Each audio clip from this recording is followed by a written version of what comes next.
हे बघा, हे तर सत्य आहे की मनसेने पाठिंबा दिला, यामुळे UBTच्या एवढ्या सीट आलेल्या आहेत. परंतु त्यांचा स्वभाव आहे UBTचा, गरज सरो आणि वैद्य मरो. काम झाल्यानंतर कोण कोण असे प्रश्न विचारणारी ही मंडळी आहेत. त्यांची एकच मागणी होती की एखादा स्वीकृत सदस्य द्यावा.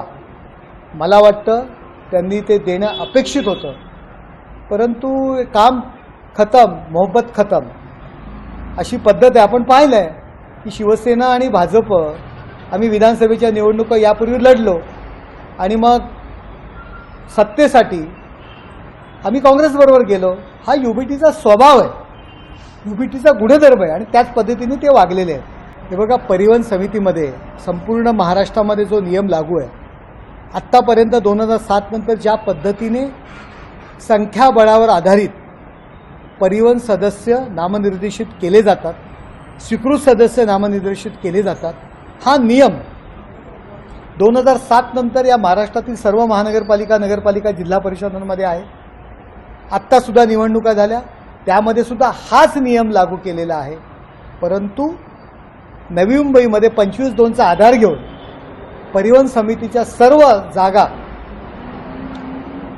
गणेश नाईक आणि मंडळींनी जे स्वतःला घेतलेल्या आहेत, याची पुनरावृत्ती ठाण्यात करा असा आमच्या कार्यकर्त्यांचा आग्रह आहे. सत्य आहे, आमच्या कार्यकर्ते आणि पदाधिकाऱ्यांचा आग्रह आहे. स्वीकृत सदस्य आणि परिवहन समिती सदस्य हे पूर्णपणे शिवसेनेला घ्या. ज्या नियमाचा 25-2चा आधार घेतला, त्याच नियमाचा आधार घेऊन परिवहन समिती सदस्य आणि स्वीकृत सदस्य आपल्यालाच घ्या. आपली मेजॉरिटी आहे, हा सर्व पदाधिकाऱ्यांचा आग्रह आहे. परंतु एकनाथ शिंदेसाहेब या संदर्भात निर्णय घेतील. परंतु पदाधिकारी आणि कार्यकर्त्यांचा आग्रह आहे, हा सूर्य, हा जयद्रथ, हा दाखवून द्या. ज्या कायद्याची निर्मिती घोडेबाजार रोखण्याकरता झाली, सत्ताधारी पक्ष स्वतःच गाजवणार, इतर पक्षाला प्रतिनिधित्व देत नाही, म्हणून जो एकतीसह निर्माण झाला तो फाट्यावर मारलेला आहे नवी मुंबईमध्ये. तशाच पद्धतीने ठाणे महानगरपालिका, कल्याण डोंबिवली महानगरपालिका, उल्हासनगर महानगरपालिका यामध्ये त्याची पुनरावृत्ती करा असा कार्यकर्त्यांचा आमचा आग्रह आहे. हे सत्य आहे. युतीचा धर्म हा पाळला गेला पाहिजे. आमच्याकडे सुद्धा मेजॉरिटी आहे, 65ची मेजॉरिटी लागते, आमच्याकडे 76 आहे. परंतु युतीचा धर्म आजही आम्ही पाळत आहोत. कल्याणमध्ये सुद्धा एकतर्फी मेजॉरिटी आहे, उल्हासनगरमध्ये सुद्धा आम्हाला मेजॉरिटी आहे, परंतु आम्ही त्या ठिकाणी युतीचा धर्म पाळतोय. अशाच पद्धतीने नवी मुंबईत सुद्धा युतीचा धर्म पाळला पाहिजे. कार्यकर्त्यांनी पदाधिकाऱ्यांची इच्छा आहे. बघा, त्यांच्या पक्षाचा तो निर्णय आहे. प्रत्येक पक्षाचे निर्णय त्या पक्षातले पदाधिकारी घेत असतात. त्यामुळे यावरती प्रतिक्रिया देणं मला उचित वाटत नाही.